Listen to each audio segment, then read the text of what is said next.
Cool. So hello, everyone. Welcome to tonight's event. My name is Dominic French. For those of you who don't already know me, I'm one of the organisers of the London CTOs, and I'm also a senior technical recruiter at RecWorks. In case you haven't heard of RecWorks before, we're a tech recruitment company. We've been around for around 12 years now, and we've basically had the mission to prove that recruitment can actually be good for the tech industry beyond simply matching top technical talent with great companies. Now, to be, I guess, a bit more specific, we connect people who are interested in either learning or mentoring.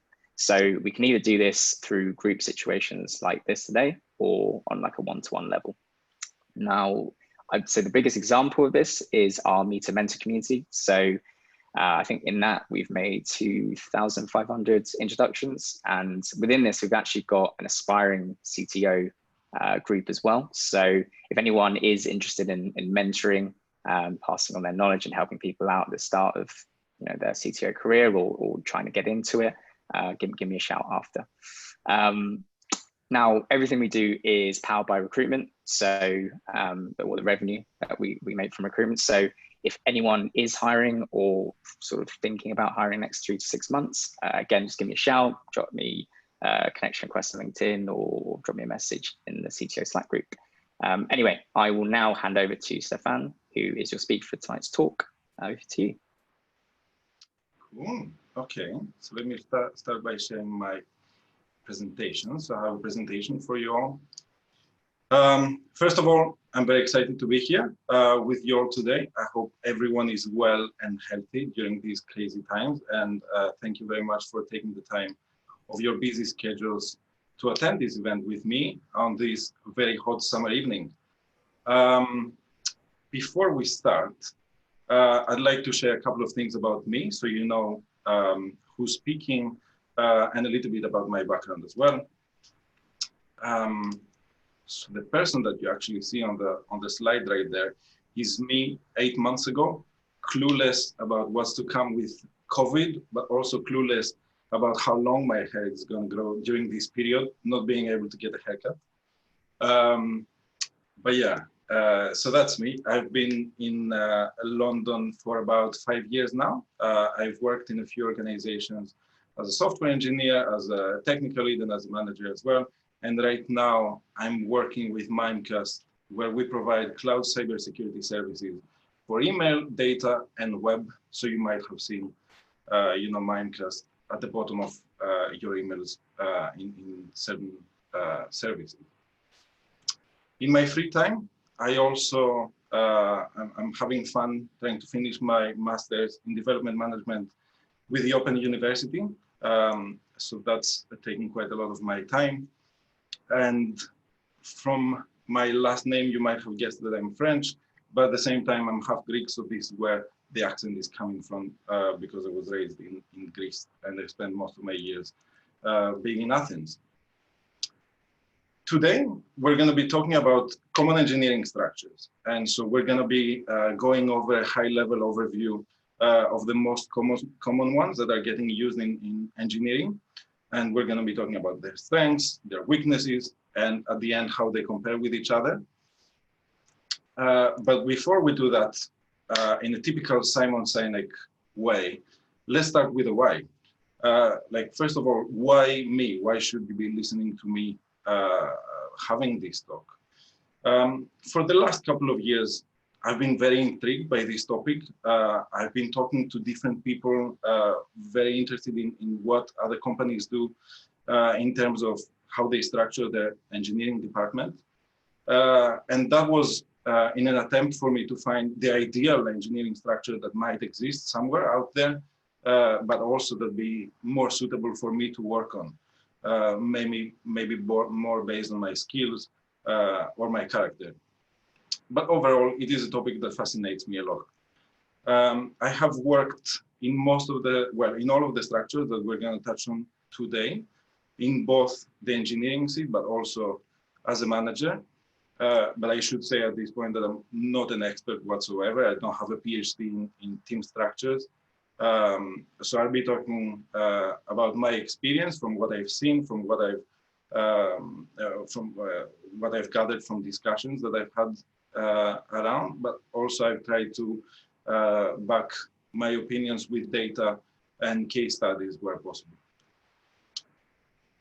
So why is it important? Why should we care about the structure of our engineering team? First of all, the engineering team structure should be responsible for balancing trade-offs and at the same time maximize effectiveness and productivity of our team.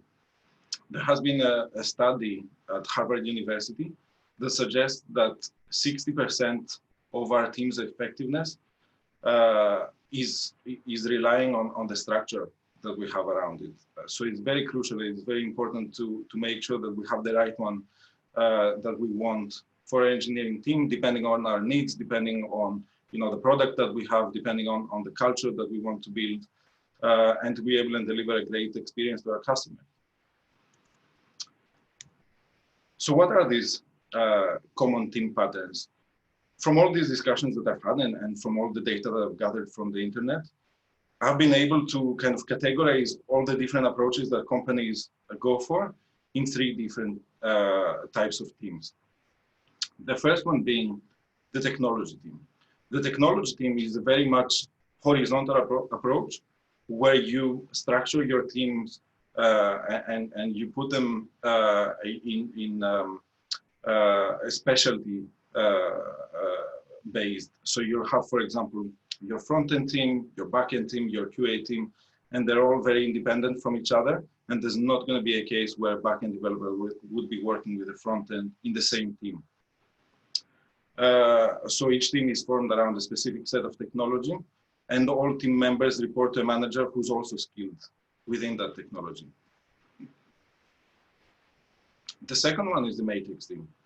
So the matrix team seeks to organize teams along the product and technology dimensions at the same time. In this team structure, the developers report to a development manager, but essentially they're lent to other teams that they work on daily with.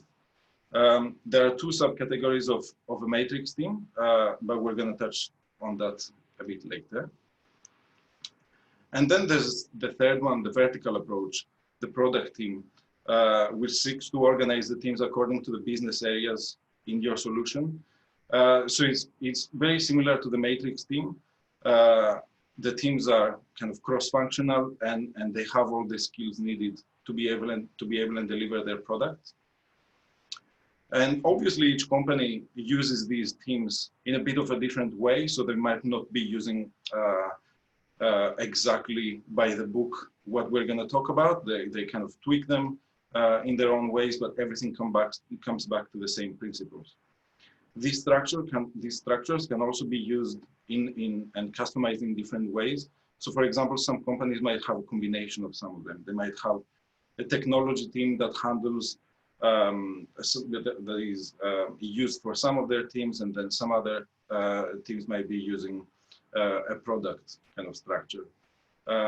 Some companies might be using a technology team to introduce maybe a new technology to the company, such as AI, and then after that is integrated to the platform, they also integrate the team with the rest of the structure that the company is using. So there's all different kinds of ways to combine and use these structures. Let's start diving deeper a little bit into the technology team and see how it actually looks from a structure perspective. So here we can see, this is a very simplified example, right? So we only have web UI, backend and QA team. In real life, there'll be much more, many more teams that are going to be needed for the company, but this is just a simplified version to make sure that we are all on the same page and we understand what we're talking about. So the technology team, as we said, is focused on the technical area, and the people report to a manager who's also skilled in this area. So there's never going to be a case where a web UI engineer will be reporting to a backend manager, for example. There's very little code shared between the different teams. And this is because typically different teams would be using different languages, different frameworks, and so they might be even split completely in different repositories. The manager in this situation may still be writing code, But as part of his or her responsibilities, it is very often the case where they'd have to do some project management for their team and also coordination with the other teams. So in whatever communication might be needed with the web and the backend team, it'll be the manager who does that and explains what is needed for handover or prioritizing, organizing future projects. Let's talk about the strengths of this structure.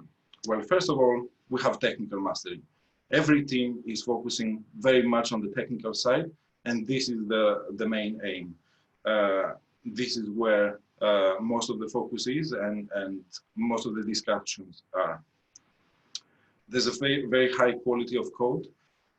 People typically, use full advantage of the latest frameworks, the latest features and tools, and there is likely to be very little technical debt, at least compared to other team structures.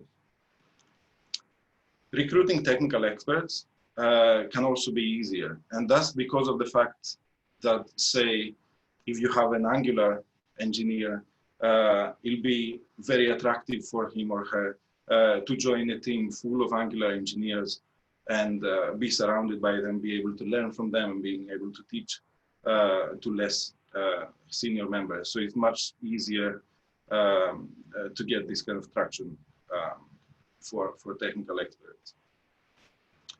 And we also have high job satisfaction. Now, here, there is an asterisk on this one because it doesn't apply to everyone. But there is, again, a case study from Harvard Business Review that supports that if your manager could do your job, you'd be way happier in where you work at. And this is this caused because of the fact that your manager understands your problems, understands your challenges, and is able to help as well and provide mentoring and coaching and management in these areas, knowing many times what the answer is. So it's up to him or her to define how he's going to handle this situation. But you constantly have this reach to someone who knows and understands you, being your manager. Now, talking about the weaknesses, the main weakness of a technology team is related to time to market. So this is, again, a very simplified roadmap of how a project might go. So you'll have at the beginning the product, okay, identifying the specs for a specific product or project that is getting prepared for the team to work on. And then it goes to the backend development team, then it goes to the UI development team, and then it goes to the QA. The thing is that there is a buffer between all these different teams. And that's because each team have their own priorities.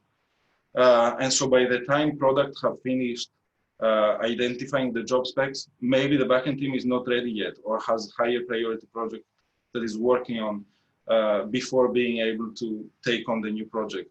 And this is the same case for, going from the backend development team to the UI development and to the QA. So everything is very much following almost like a waterfall approach if there's not something very special done in this case. And this discourages kind of iterative and feedback loops and being able to be agile in this type of environment. And obviously, there's little communication between departments. Like we said before, the manager is kind of responsible for explaining what needs to be done from team to team or what's expected or defining the technical details for each one of them. But if there's ever a problem and they forget about something goes wrong, and the project gets to the UI development and there's something that needs to be done more from the backend team that's not been done yet, you will have to go again through a process of going back, getting reprioritized, and spend way more time in delivering these projects. So there can be frustration there, and there can be also many times where by this fact, kind of concept of us versus them is getting created, which is not good for the company itself. So the weaknesses are very visible for this technology team. Moving on to the matrix team. So the matrix team is a bit more complex. The technology team is a bit more easier to grasp because you just split your teams in the functional areas horizontally. Now in the matrix team, you have feature teams that include people from all different departments in order to be able and achieve and deliver the product or the project that they'll be working on. So you might have, all different kinds of web UI engineers, backend engineers, QA, the project managers to be handling all the project management cycle. But all of these members reporting to a manager that is outside of this team or not necessarily working with them. And typically it's also the case where the manager is also working as part of another team. So the idea behind this matrix team and the reason why it got created, it was to increase collaboration between the different functions in order to create better products and faster releases. There are two types of matrix team. The first one being the short-lived matrix team. So the short-lived matrix team is temporary. It gets created for a very specific reason, for a very specific task, depending on the business needs. It delivers that project, that feature, whatever it is, and then it gets dismantled. So after that, there is a reshuffle and new teams are created kind of ad hoc, depending on the needs of the business. And that's more done in order to spend resources and time to the features that the business really needs and not kind of waste, quote unquote, time of engineers in projects that are not high priority at this very moment. The second type of matrix team is the long-lived autonomous one. And Spotify was one of the companies that really made this structure exciting. They've had multiple iterations over this structure, and it might not look exactly like that at this very moment, but this is the main idea. And in this structure, we can see multiple like unknown words. If we've never heard about this before, it's not very easy to understand, like what's a tribe, what's a squad, what's a chapter, what's a guild, and what their differences are. Before we get to talk about this, in this structure and the way that Spotify has implemented it, the line manager of people is also working in different teams, like we said before, and this to be able and keep in touch with reality and technologies that are being used. Let's start talking about the squad, taking into consideration that this is maybe one of the first models that Spotify followed, but I think it's pretty much the same at this point. So a squad is very similar to a Scrum team. It's designed to feel like a mini startup. And again, like we said before, it includes all skills needed to be able to deliver projects or features that this squad gets assigned. So it's again going to have web UI engineer and backend, a QA engineer, everything that it needs.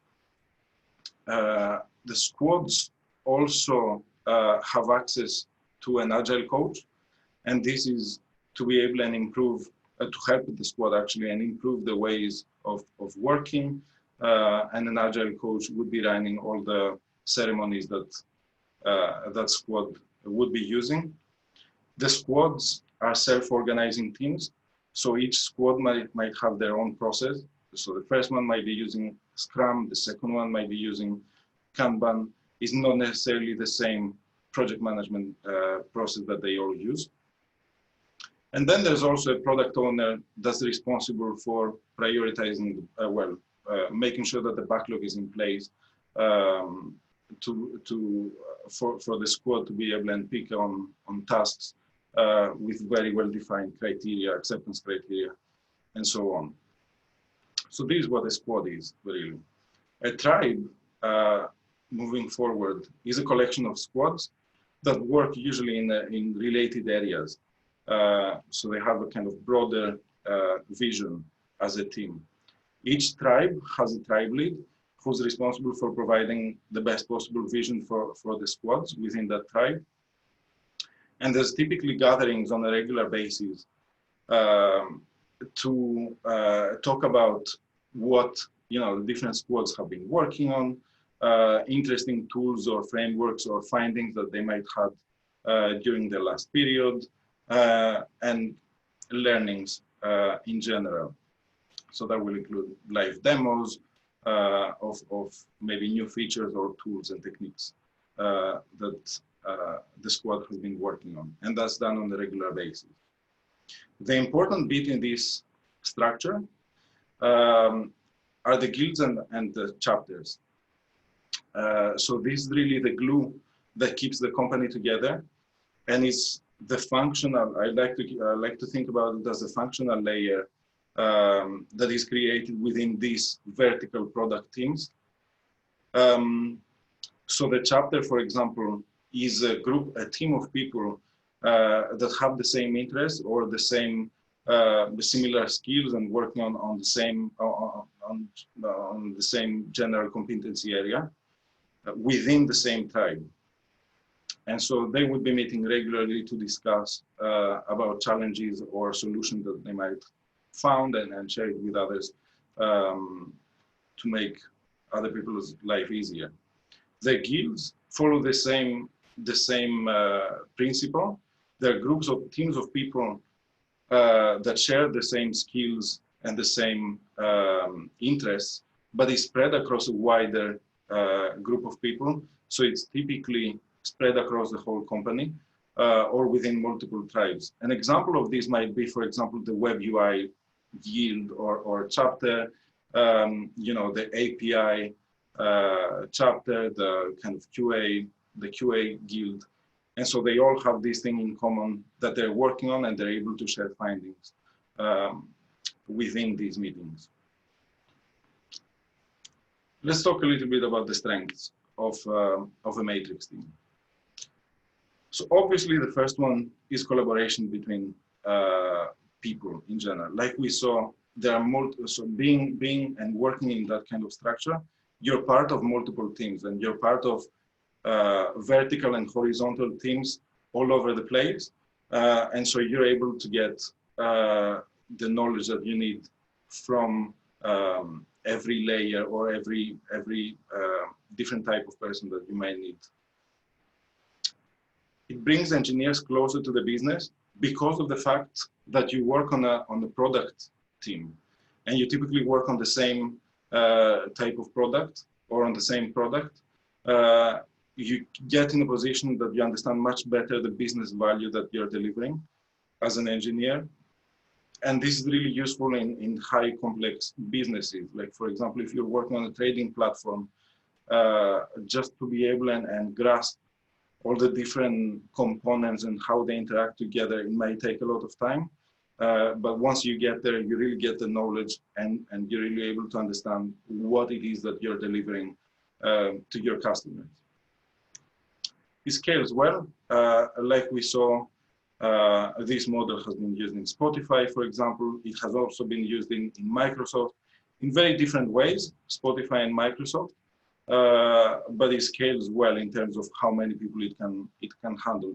Now, if you get in a position where you'd have, I don't know, like 1,000 developers, maybe having a guild with 500 developers is not going to be maintainable, but this is, I think, a good problem to have, and we'd have to rethink about how to structure these things.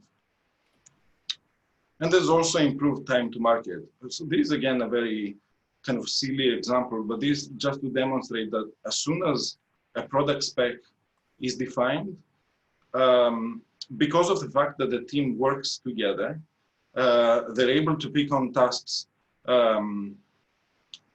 almost simultaneously. So as soon as a backend development feature is finished and developed, QA can start working on it, then UI at the same time can start working on it, even though the backend development may not be fully finished.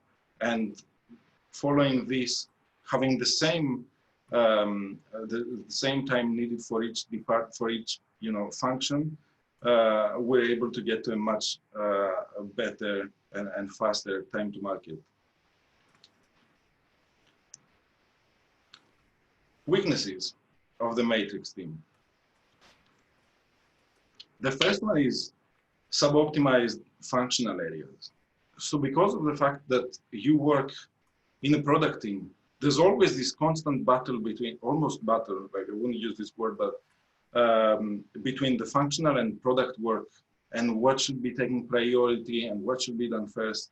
So for example, if there was to be done, and we had to spend a considerable effort to, I don't know, reduce some technical debt or improve code coverage, and this is purely like a functional layer decision, the product team and the customer would not see the value of doing that. And so there's this constant communication about what should be done first. And typically, well, in many cases, the product, delivering product value takes priority. But there's a lot of conversation about this always. Engineers might feel that they have two managers, and that's because of the fact that they have one, like the line manager is not necessarily working with them, but there is also the manager of the product or the project that they're working on. And so if there's ever a conflict between the two people, it might have the engineers be in a awkward place. Let's say, for example, I don't know, a silly example would be work on a product team, you're under pressure because you have to deliver a faster feature. So the manager of that squad, of that team decides, okay, let's keep writing unit tests about this feature because we really have to deliver that fast. But then on the other hand, you know, the best practice and what the development manager would say is that, no, we should be writing all tests about all our code. Like we should not be skipping code. And this is a clash of opinions. And there is some communication that needs to be done there. And engineers might be put in awkward positions. There is slower decision making. And that's purely because of the fact that there are multiple stakeholders that need to be involved in a single decision. That's not always the case, but because of all these different teams and all the initiatives that you get involved in such a structure, to take a simple decision, you might need to get the buy-in of multiple people working on different teams. So the decision making can be slower. And then there is the fact about management. So obviously, when you're a manager, especially not working with your direct report, it can become hard to gather feedback about their performance, assess how they're doing. And so management can be a bit difficult to really understand how people that you manage are doing. There's a lot of communication that has to be done with key stakeholders that they work with. And you have to take into consideration that feedback, like you have to get feedback in the right way in order for it to be valuable and factual as well, not include opinions about engineers. And so to do that, you need to practice kind of your influence skills as well and have good relationships with people all around the business. And be able to have this kind of constant communication with different channels that you might not have needed to do necessarily in other structures. Let's talk about the product team now. So the product team is the vertical approach, right? And so we said before, is very similar on first sight with the matrix team. So you organize your team around the product area, and you have all different roles needed within your feature to be able to deliver a product or a feature. But the big difference here compared to the matrix team is that all team members report to a manager who's leading that team as well. So everyone from product manager, web UI engineer, backend engineer would be reporting to one person. that is responsible for the success of the team as well. The motivation for doing this is to simplify decision making, first of all, but then also to encourage people on the team to learn more about the business and be able to focus on this, complex platform knowledge that you might need to gain. So the people typically remain in the same team. And there are different ways to think about these teams. Like the typical way would be to think about a feature team as in, billing or the kind of products that your company has. But you can get creative. Airbnb, for example, at some point, anyway, I'm not too sure if they still do that, but they split their teams based on specific personas. So they had, for example, a team focusing on the guest of Airbnb and another team focusing on the host. And that was to split, that was a different way to split the features that the teams would be working on. Strengths about the product team. So the team is much closer aligned to the business success. So if the team does well, it means that it delivers great value to its customers. So it's very aligned with what the business needs in order to succeed. If there's, like you get some bad feedback for your team, it means that the business is facing some issue. Oops. Decision making becomes also much easier. Like we said, there's less stakeholders involved when a decision needs to be taken. And there's typically maybe one or two people that need to give the final green light in order to take a decision. And much like the first one, engineers also tend to start focusing on the product much more than in other structures.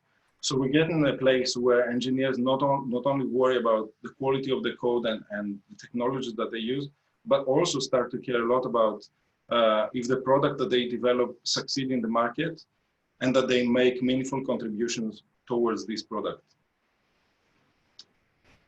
The weaknesses of a product team. The first one is that there's less technical excellence. And this is related to the point that we just mentioned. So engineers may become too focused on the market success at the expense of engineering excellence. So they're going to maybe start spending more time in delivering features rather than improving the quality of the code, for example. But there's also little communication with other departments. So for example, working within a product team, because you don't tend to work with other teams or you don't tend to have constant communication with them, you might be developing the same or a similar feature, but in different code bases, and that's not ideal.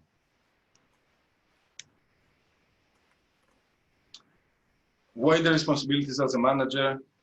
This is, I think, not because of the job becomes more difficult from a technical point of view, but because of the fact that you have to manage people with different skill sets. It might be a bit harder to, again, assess their performance, but also at the same time, you are ultimately responsible for the success of the project or the product that you're working on. So your responsibilities become wider as a manager. Apart from managing the people, you're also responsible for the success of your product. It's difficult to move people around and between teams. And that's for a couple of reasons. First of all, if you decide to move an engineer from a team to another, you're kind of losing all the product knowledge that this engineer has and all the platform knowledge that goes with it. And it's almost like moving an engineer to a different company. Like it might be a different set of technologies that the other team is using, or it requires a lot of learning to understand how the new product would be working. But also, like we saw, because engineers report to the same manager, independently of their functional area. Moving someone to a different team would mean also changing reporting line and manager. And there might be some pushback on that or some dissatisfaction. Communication between teams, very similar to what we said before. There might be cases where you don't know what other teams are working on, and you might be doing double work or duplicating code in different code bases, where you could have that being shared between the teams. But because of the fact that there's no daily communication between them, it's very often the case where you don't really know what the other team is doing, and you get to this result. And the last one is related to recruitment. So like we said, for the technology team, it's much easier, I think, to recruit someone. It's much more compelling for an Angular engineer to join a team full of Angular experts or that specialize in Angular, rather than try to engage a new candidate based on the product that you're working on, based on a life insurance product team, losing that kind of expertise that you get from other people within your company. So recruitment may be a bit harder in this case. Summarizing all the different types or all the different team structures that we can have within engineering, I've just picked a few areas that we can look how they compare to each other. And so the first one being speed to market. Like we said, the technology team might not be the ideal one to deliver fast features, whereas the matrix team or the product team is much more agile and is able to work on that much better. The agile approach, again, technology team is not ideal for that. I'm not saying it's not possible to have very high speed to market or to follow an agile approach with a technology team. I'm just saying that this tends to happen. It tends to not be that good. For the agile approach and the matrix team, I've added a question mark here. And that's purely because of the fact that it can go either way. Like you can have, you can be following agile and following all the principles like it's supposed to be done. But because there's high autonomy as well on the team might decide to go another route and not follow an agile approach. And following up on the rest of them as well, we can see pretty much how they compare. But the main thing that I'd like to note about this slide is that there's no clear winner. So all of them have their pros and cons. And even if we apply everything perfectly to be able to have green lights for the matrix team, there are other weaknesses that we have to take into account. And these are not the only 5 topics that we have to take into account when thinking about the team structures. So unfortunately, yeah, there's not one clear winner as to what is the perfect structure for your team. It all depends on the culture that you want to build in your team, the kind of product that you have, how often you should be releasing, and multiple different factors that you have to take into account. If, however, you're in the process of deciding to change your team structure, I have some tips and suggestions that you might want to consider before doing that. The first one being understanding the problem. And so you might be in a position where you're like, okay, we have a technology team, we're not able to deliver fast, and so we have to change that. But there might be an underlying issue there. There might be something that you can work on and find a different solution to your problem rather than changing the whole structure. So really take a step back and think about that before taking a big decision and change how your team works. Would be the first tip that I would like to give. The second one has to do with who's the audience. So the audience in changing your structure is not only your engineering teams, is also your customer. So say you're in a position where you said, okay, I'm going to change my structure and we're going to go from being technology team to being a matrix team. This might affect your deliverables, and it might affect what your customers have been waiting for. So it might be a good idea to either communicate that with them or find solutions to that problem while this transition is happening, because it's going to slow down a bit the productivity of your teams doing that. Don't make the change a big deal. Like, it's not going to solve all the problems. Like we saw before, every structure has its pros and cons, and none of them is perfect. There's probably a very good one for your needs, but again, you'll still have some weaknesses to work on or find solutions for that suit your need. It's very often the case where, like, a new CTO joins a company and they say, okay, I'm going to change the structure because this is what I've done in my previous company, or this is what I've seen succeed in other companies, and it's going to solve all my problems. But this is not the case, so I wouldn't be communicating that.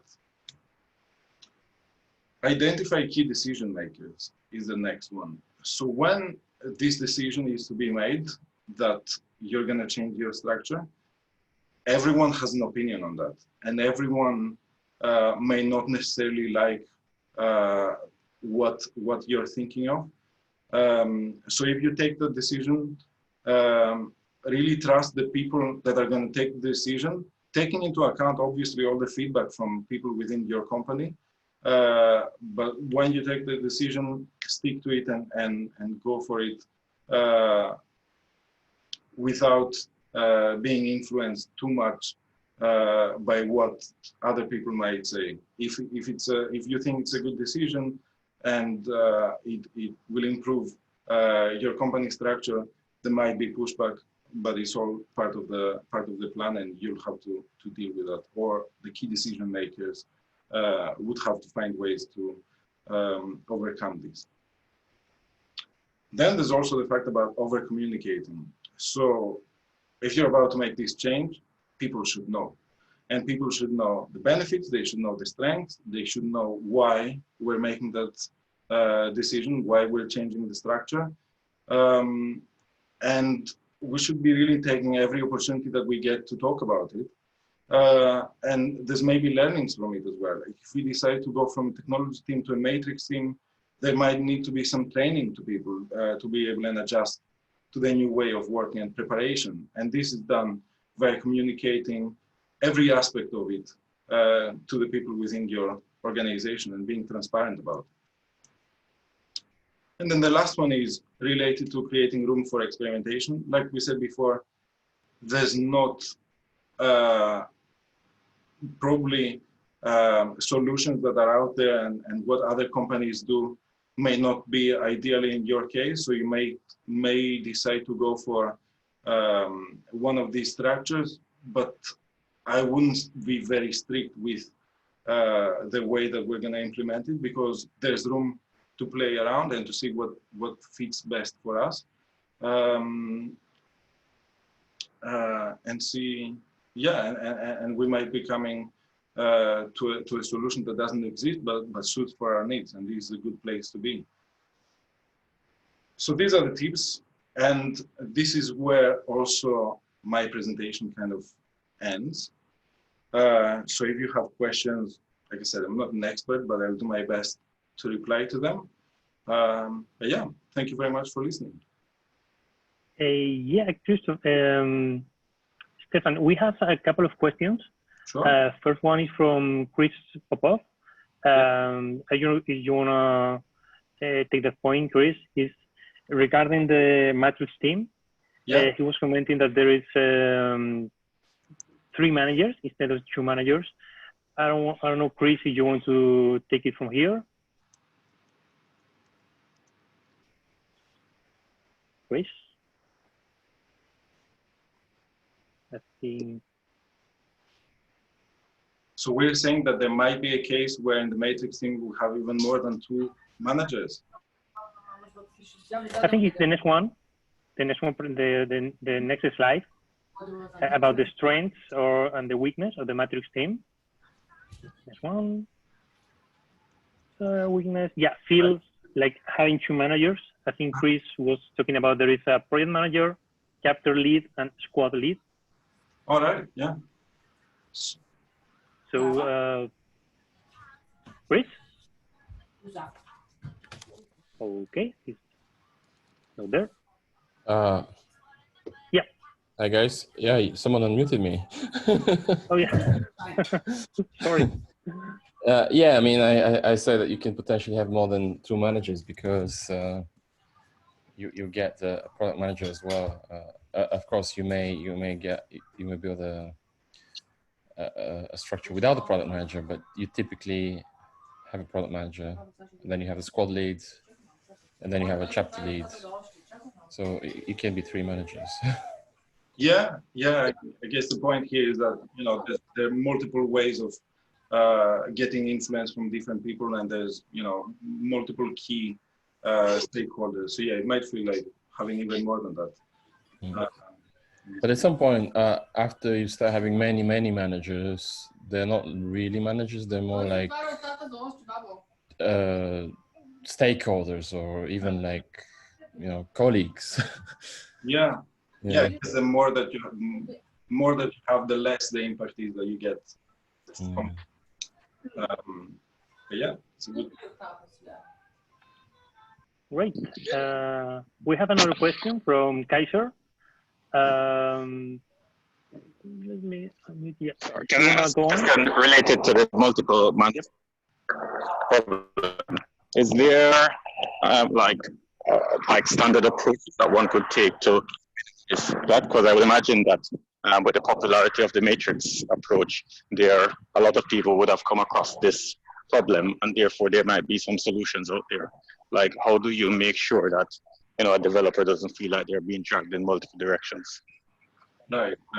I think that lies on the kind of line manager's responsibility to make sure that he's also in line with other key stakeholders, and they share kind of the same vision, they're on the same page, and they don't get in a position where they have conflicting views.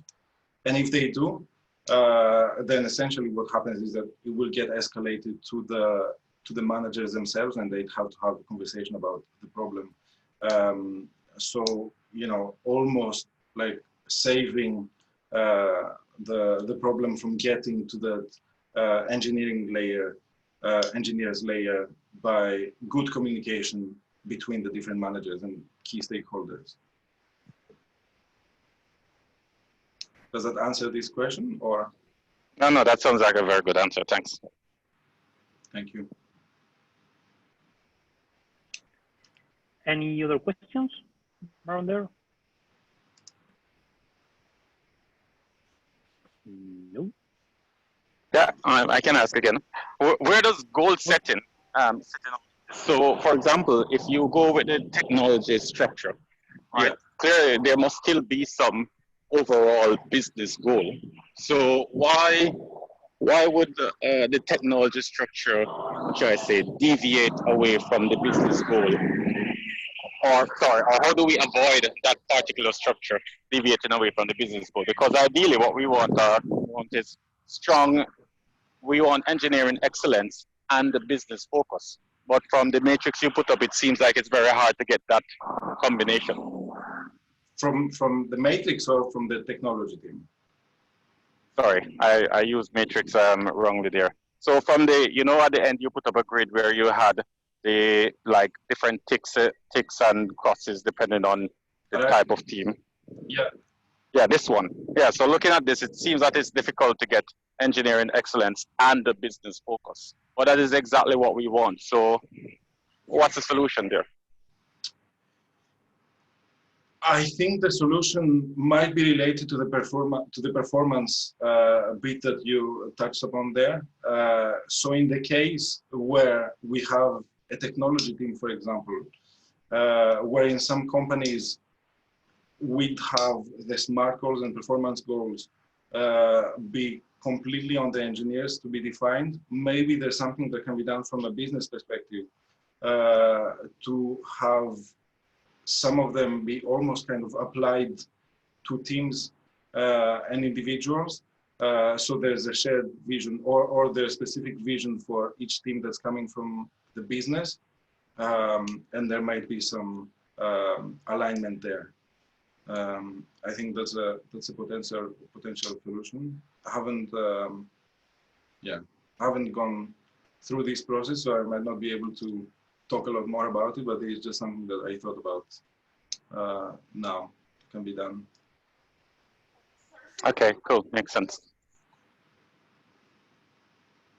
I've got a quick question, if that's all right. Yeah, sure. So apart from splitting by personas, what examples would you have for like a product team structure with an e-commerce site and maybe some other sites if you have them in mind? So for a product, so for an e-commerce website, probably using the product team might not be ideal because of the fact. So what I've seen so far in my experience is that product teams are used more when there's high complexity in the product that you're building. And typically, an e-commerce site doesn't have that amount of complexity necessarily. And so in this case, maybe the product team is not necessarily the best idea to go for. But I would guess if it's a massive e-commerce and it's very complex, then you might split it, on the shopping area or like, the cart and checkout area, then maybe, like the products that you have and split it across different products that are within this e-commerce website, and that might be a bit more complex than a simple one. And do you have some examples of organizations or product splits that it makes sense to have a product team? So not necessarily in e-commerce, but other types of businesses. I think because it's a pretty common one. So for example, let's say we work on a company that has like a customer dashboard, and then maybe it has a dashboard only for internal employees and to be able to track, what the customers are doing, and then maybe a marketing website, and then maybe billing would be a different product. And these all would be teams that work on separate products on different areas and that need to be specialized for this specific product. So it can be applied. It might not be ideal, but it can be applied in different scenarios. Yeah, makes sense. Thank you. Thank you for your question.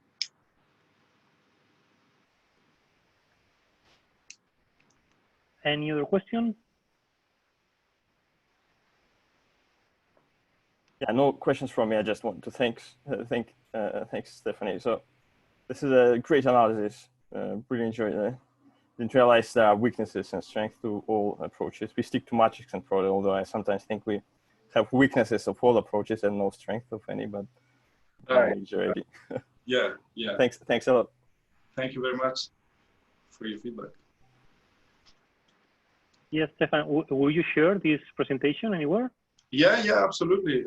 I can share the slides, and also I have in the last slide, I have some resources that I've used to gather data and information, backing my own experience and opinion. So yeah, absolutely. Great. So Can I ask another question? Yeah, sure. Sorry. Sorry. Is there a size element to this, such that like some of these setups, they work much better in small teams or very large teams, and probably less effective in teams that are at the other end of the spectrum? Right. This is, to be honest, this is how I wanted to start thinking about this presentation. So having different structures based on the team size.